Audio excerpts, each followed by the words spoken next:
Indices अर्थात घातांक के कुछ इंपॉर्टेंट क्वेश्चन जो यूपी टेट या सी टेट के जूनियर लेवल के मैथ में पूछे जाते हैं या एसआई में पूछे जाते हैं। क्वेश्चन है, यदि a raised to x equal to b raised to y equal to c raised to z और b square equal to a c, then find the relation between x y and z. यहां हम देख रहे हैं this और this equal है। इसको solve करने के लिए हम किसी एक के इक्वल कर लेंगे। Let a raised to x equal to b raised to y equal to c raised to z equal to k हम लेट कर लिए हैं। तो this equal to this equal to this और दिस इक्वल टू दिस हो जाएगा। ये हो जाएगा a raised to x equal to के, देयरफॉर हो जाएगा ए इक्वल टू के रेट टू 1/x। ये इंडिसेज फार्मूला से हो रहा है। फिर b rate to y equal to के, देयरफॉर b इक्वल टू के रेट टू 1/y और c rate to z equal to के, देयरफॉर c इक्वल टू के रेट टू 1/z। अब हम a, b और c की वैल्यू को यहां पे पुट कर लेंगे। ये हो जाएगा के रेट टू 1/y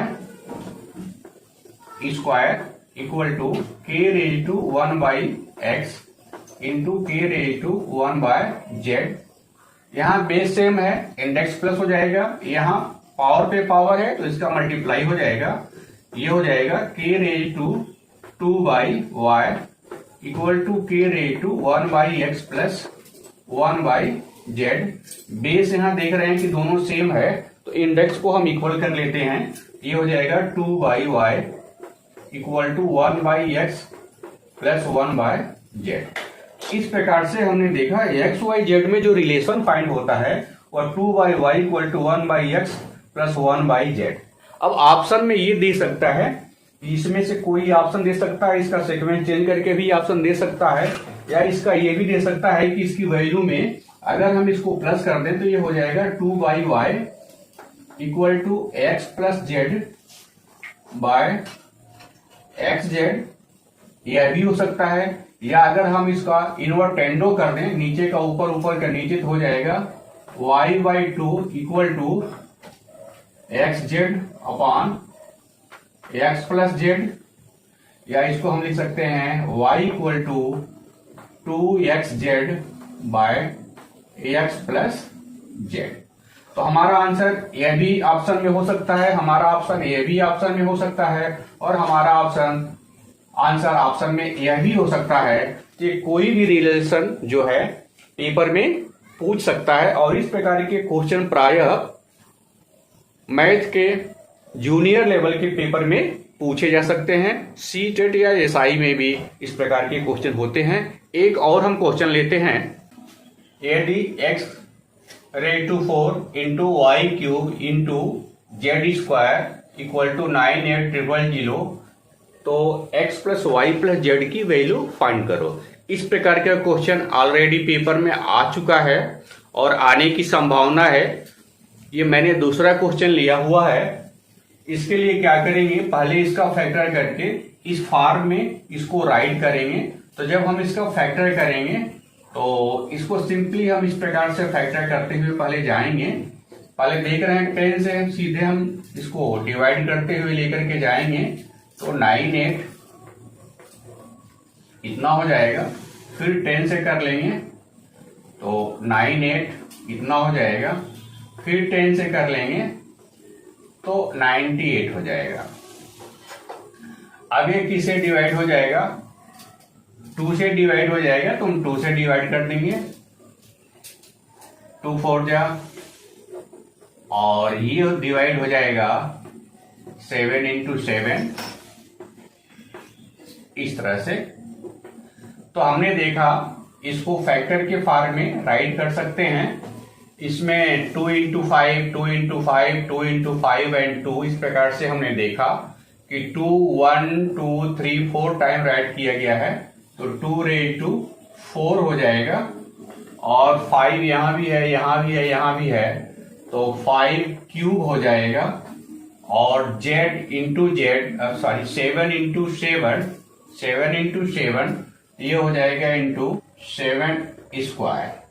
अगर हम इसको इसके साथ कंपैरिजन करते हैं तो हमने देखा x raise to 4 into Y cube into Z square equal to 2 raise to 4 into Y cube into 7 square.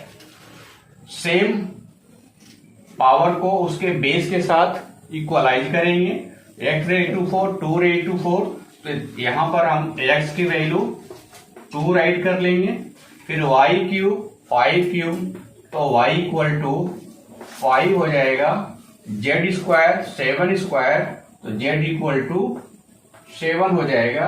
यह हमने एक फॉर्मूला बताया था कि अगर घात बराबर हो तो बेस इक्वल हो जाता है, उसके माध्यम से लिया गया है। अब फाइंड करना है x plus Y plus Z, तो हम राइट कर सकते हैं x plus Y plus Z की वैल्यू, ये हो जाएगा 2 प्लस 5 प्लस 7 और ये हो जाएगा 14 एंड 14 इज योर आंसर।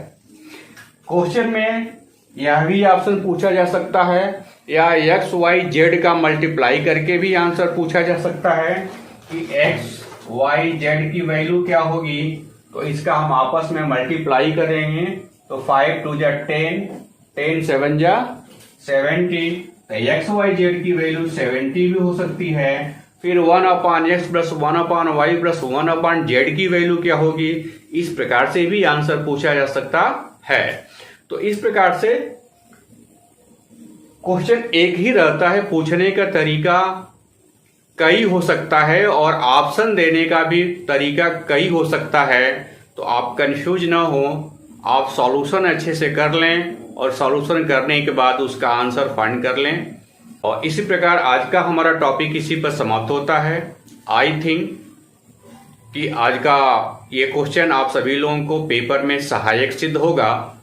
अगर आप हमारे चैनल पर नए हैं तो प्लीज चैनल को सब्सक्राइब कीजिए और अपने दोस्तों को भी इसको शेयर करें, वीडियो को लाइक करें। Thank you for watching.